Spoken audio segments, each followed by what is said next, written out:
This afternoon I got called out to replace these elements and thermostats. So when I got here, first thing the client asked me was, where are my tools and am I able to do? First thing I needed to do,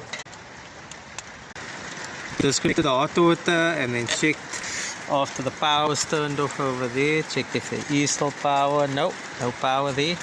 And we can go ahead and loosen this element housing. And the draining. We'll take out the faulty element.